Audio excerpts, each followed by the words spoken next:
On April 16, 1945, 1,000 residents of Weimar were ordered to visit the nearby Buchenwald concentration camp.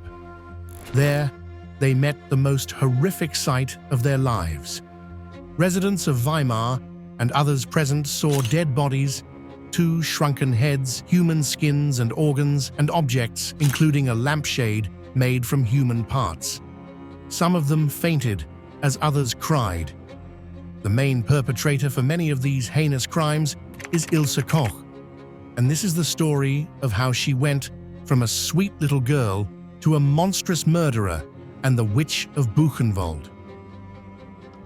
Ilse Koch's growing up. Ilse Koch had many names. She was the Beast of Buchenwald and the Bitch of Buchenwald, among other titles, but this wasn't how she started her life.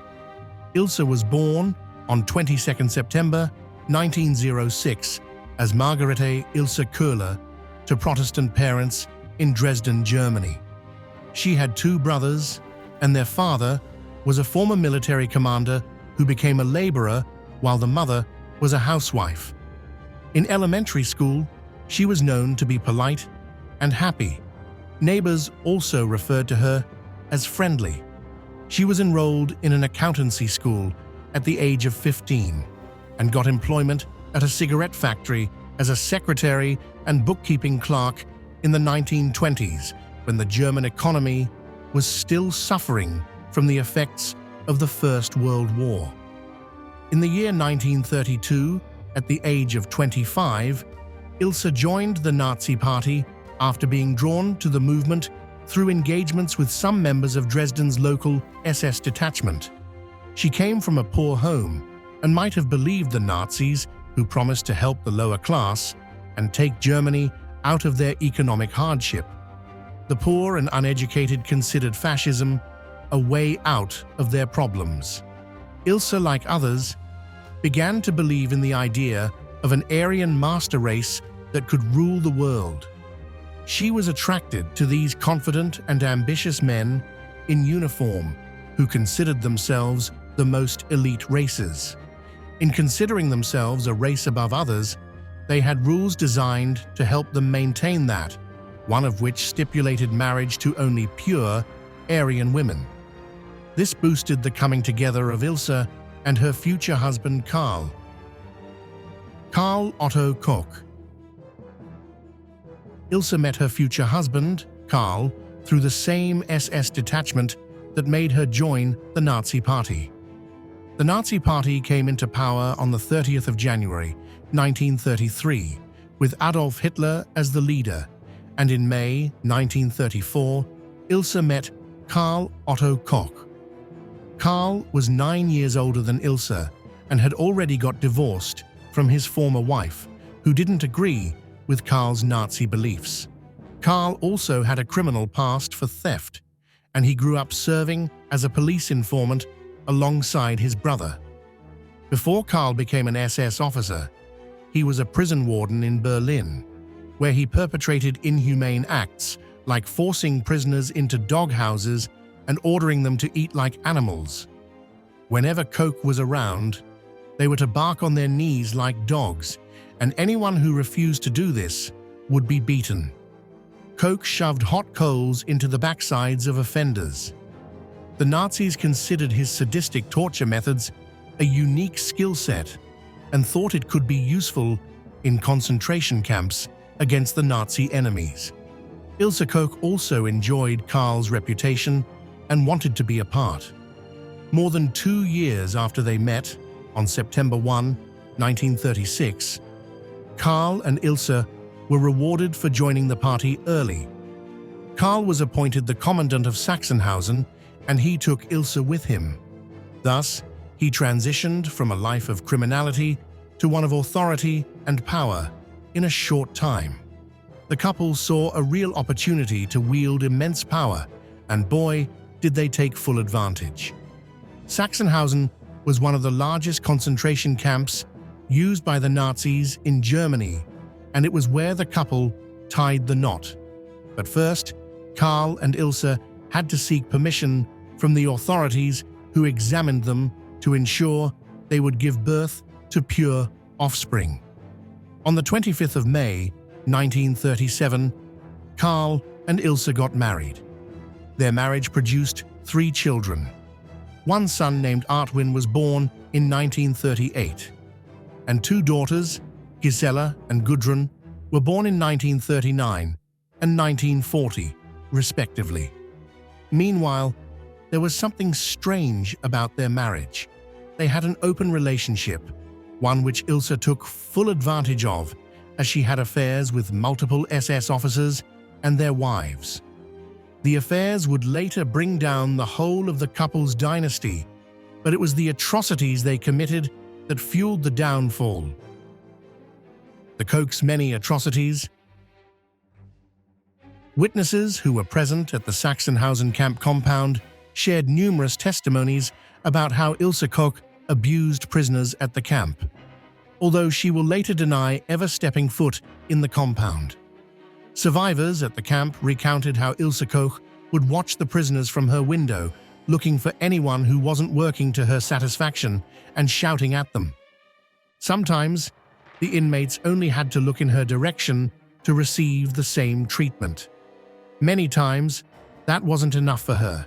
She would instruct the guards to beat any inmate who looked at her. In August 1937, inmates at Sachsenhausen would be free from her grasp, as Karl Otto Koch was commissioned to build another concentration camp, known as Buchenwald. The Kochs told the engineers to write "Jedem das Sein" on the gate, meaning to each his own.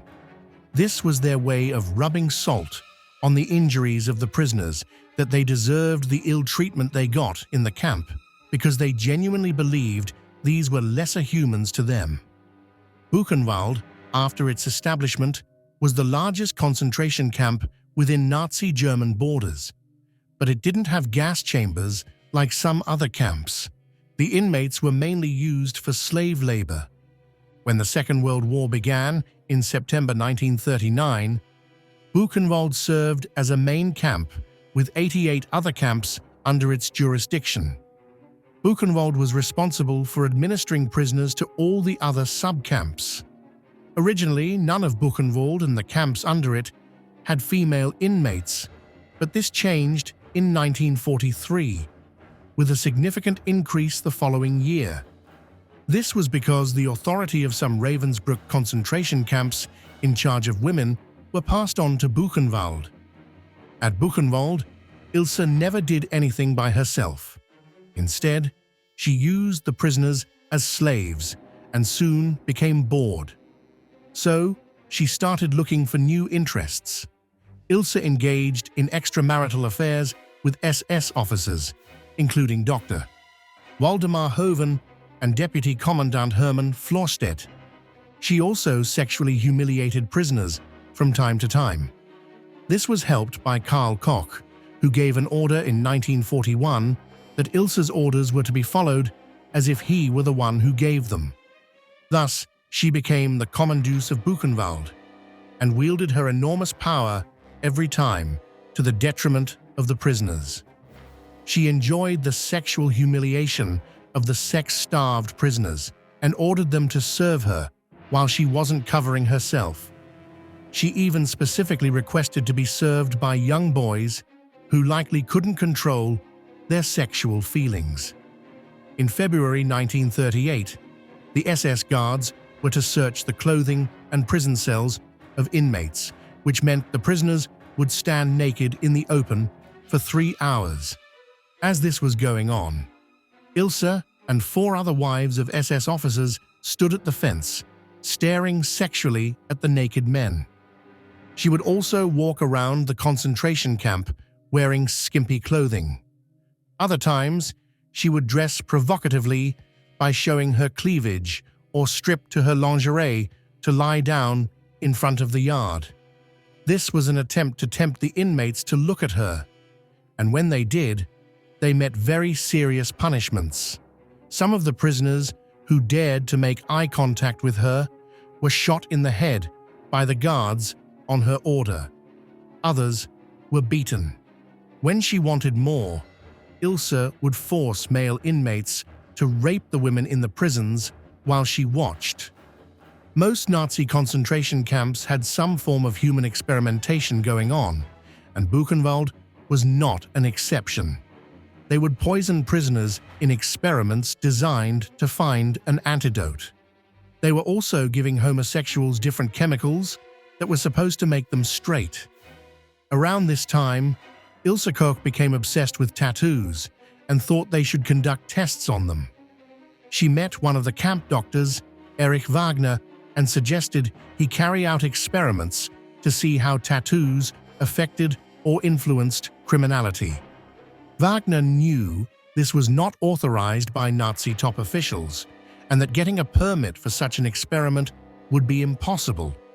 That's because while the Nazis conducted human experiments, they were looking for unique advantages against the enemies, an objective that Koch's suggestion would not meet. However, Ilse volunteered to supply the test subjects with an agreement that she would keep the tattooed skins after killing and dissecting the inmates. She constantly sought out inmates with the most beautiful tattoos. In 1940, Ilse saw Jean, a French or Belgian inmate, working without a shirt. Jean had colored tattoos that included a cobra on his left arm. He also had a sailboat with 4 masts cleanly tattooed on his chest. Ilse approached him and took his number. During the evening roll call, the tattooed inmate was called and was never seen again after that. Some months later, a witness saw a skin with the same sailboat on Jean in the pathological department. Later, he said he saw an album belonging to Ilse Koch with the skin as the cover. Another survivor said he heard in 1941 that a lampshade was delivered to Ilse Koch. The lampshade was made of tattooed human skin. Many of the inmates asserted that when Ilse Koch saw inmates with tattoos, they would be called to the hospital and killed for their tattooed skins. According to another inmate, Ilse Koch had 2 lampshades in her home made from human skins, and one of them had tattoos on it. Testimonies also mentioned that Ilse had a pair of gloves, a briefcase, and a photo album, all made from tattooed human skins, with revelations that she ordered Jewish prisoners to make some of the items. She would then send some of the unique items as gifts to her friends in other concentration camps. Some rumors even said that Ilse used human body parts in her house for other things like light switches. Pregnant women and children were not exempted from her cruelty. She would beat them with a whip that had pieces of razor along the length. As for the child inmates, she loved beating them and would do so with a smile on her face. She did this even after having children of her own. The inmates called her a witch and bitch, but no one dared to look her in the eyes. There was no escaping the Koch's brutality in sight until one day when the higher-ups looked into the affairs of the camp. Freeing Buchenwald and Karl's end. In 1941, Prince Josias of Waldeck and Piemont, a police leader and higher-ranked SS officer overseeing Weimar with authority over Buchenwald, heard about some of the happenings at Buchenwald and launched an investigation. His investigation revealed that Karl had killed not less than 3 individuals who gave Karl his diagnosis and treated him for syphilis, a result of his wife's extramarital affairs and their open marriage. He feared that word of his treatment would get out and had the 3 of them killed to prevent a leak of the information. Investigations launched by Josias also revealed cases of fraud, corruption, embezzlement, and sexual offenses by the Kochs. By September of the same year, Josias made sure Karl Koch was transferred to Majdanek in Nazi-governed Poland, but Ilse remained at the commandant's house at Buchenwald. Then Josias launched a more thorough investigation, led by Georg Konrad Morgan, an SS officer and judge at the SS Court main office. Morgan uncovered more details about the murder of the three men. He also uncovered cases of embezzlement, with which Karl built an indoor sporting complex to serve him and his wife in 1940 with the sum of 250 Reichsmarks. In today's currency, that's about 2.4 million US dollars, funds that were supposed to go to the Nazi government. The indoor sports arena was said to be big enough to host Olympic events, but Ilse just wanted it to practice her horseback riding.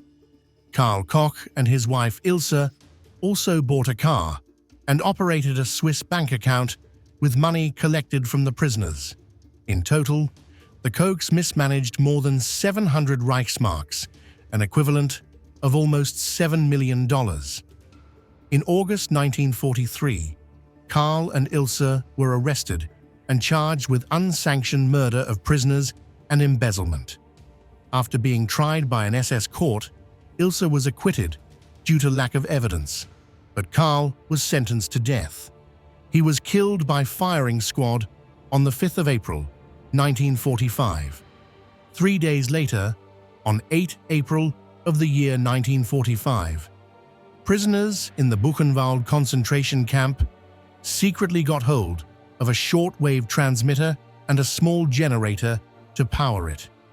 It was a unique opportunity to cry for help, and there was no doubt what message they were going to put out.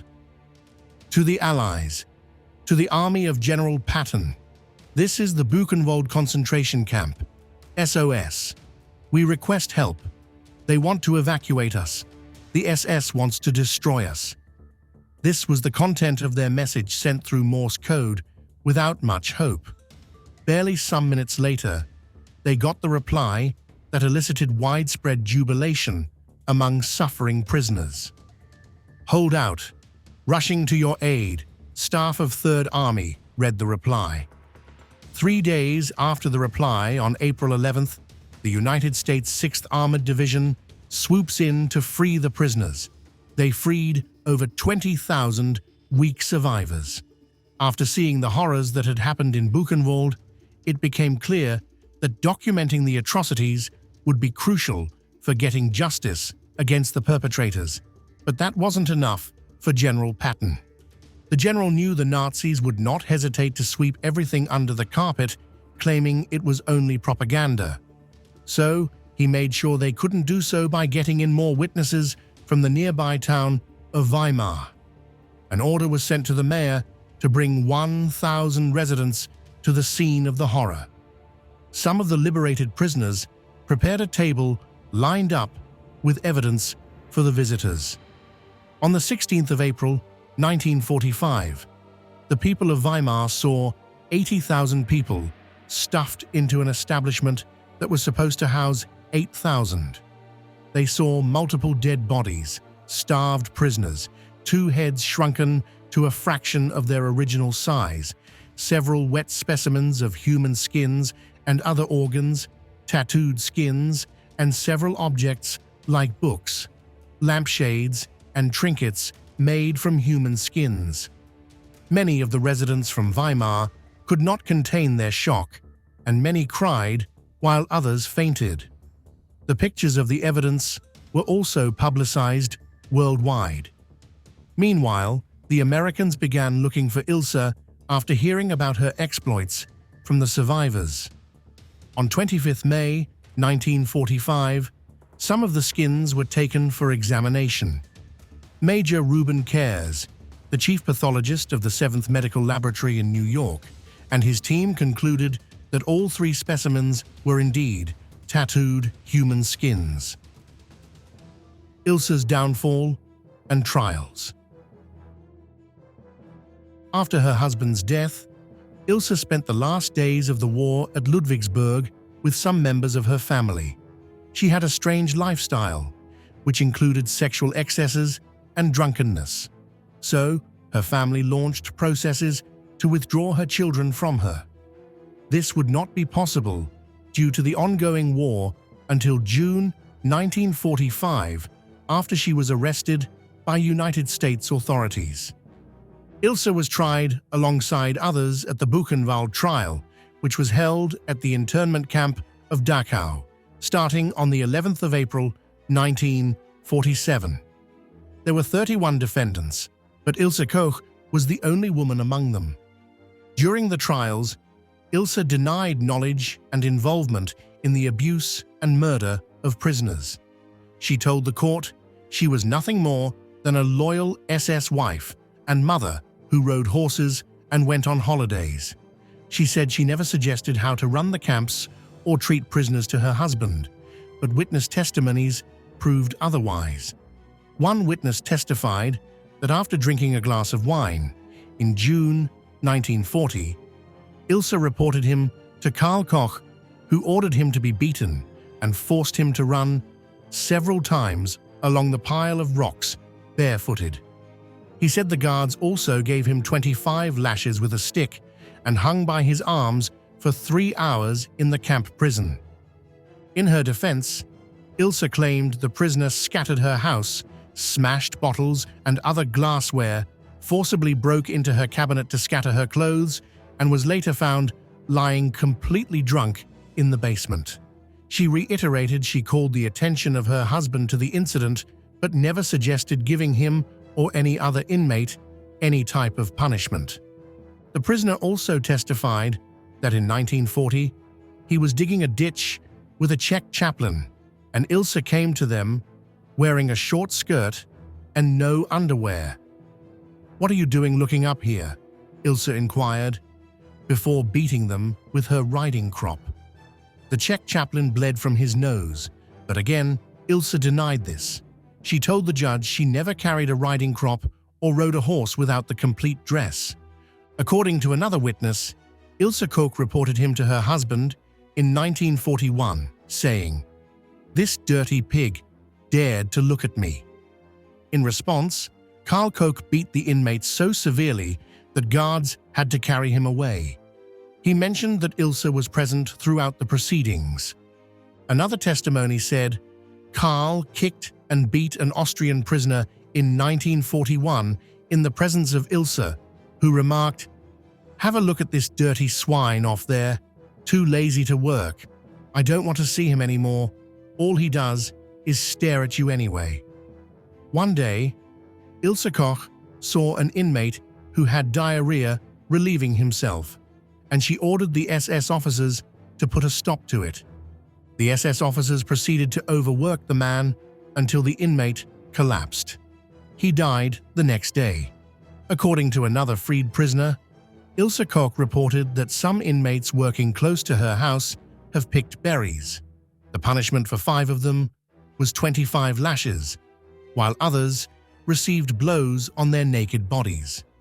Another testimony said he observed Ilse in the summer of 1942 while he was going to work at the Koch's house. He saw Ilse hit a Jewish prisoner with a stick on his face and body. Sometime in 1941 and 1942, Jewish inmates were ordered to carry huge rocks to the Koch house from the quarry. These inmates, who were weak and could not work fast, were beaten by Ilse using her riding crop. Many of them fell, knocked others down, and had to be carried into the camp. On the items made from human skins, she claimed they were made with goat skin, even though Jewish survivors gave testimonies that it was their job to obtain the skins and fabricate some of the objects at Ilse's request. At the trial, the chief prosecutor, William Denson, described Ilse as a creature from some other tortured world. He said Ilse was a sadistic pervert of monumental proportions unmatched in history. As the trial was going on, Ilse received wide media attention, with some describing her as a red-haired witch, arrogant woman, and psychopath who collected human skins for lampshades. Sentences were handed down to all 31 defendants on the 14th of August, 1947.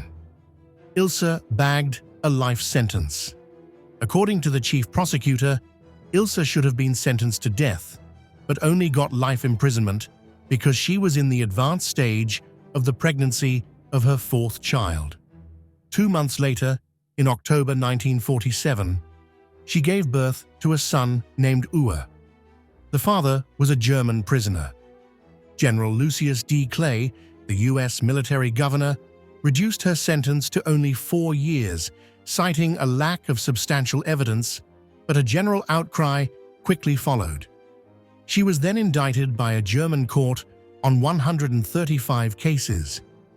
Ilse's second trial began on the 27th of November, 1950, and it lasted for 7 weeks.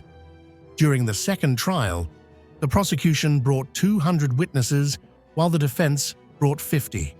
At least 4 witnesses gave testimonies relating to making lampshades from human skins. Koch collapsed twice in court, first in December 1950 and again in January 1951. On the 15th of the same month, Ilse was sentenced to life in prison again, this time in her absence. An unlikely escape and death. Ilse Koch made several attempts to get a pardon, but the Ministry of Justice rejected each one. In custody, Ilse was experiencing delusions. She became convinced that survivors from the concentration camps would maltreat her in her cell, and mentioned on some occasions that ghosts of Buchenwald prisoners came to demand their skins through the wall. Ilse's daughters got married, changed their names, and moved on with their lives, while another report said one of the daughters died in infancy. Artwin Ilse and Karl's only son grew older and learned about the horrors his parents committed. He could not stand the shame and committed suicide in 1967. Ilse's last child, Uwe Köhler, grew up and tried to get closer to his mother. He visited her in prison, and after some time, he was convinced that Ilse could not have done the things she was accused of. She tried convincing him to get her a lawyer, claiming she never got a fair trial, but it was impossible. Her attempt to manipulate the last person has failed. At the age of 60, on the 1st of September 1967, Ilse committed suicide using the sheets of her prison cell bed and was buried in an unmarked grave. Ilse Koch's story outlines some of the horrors perpetrated by the Nazi regime before, during, and after the Second World War. Telling stories like this helps to ensure we remember the victims and prevent a repeat of the horrors. Don't forget to like and subscribe to the channel for more videos like this.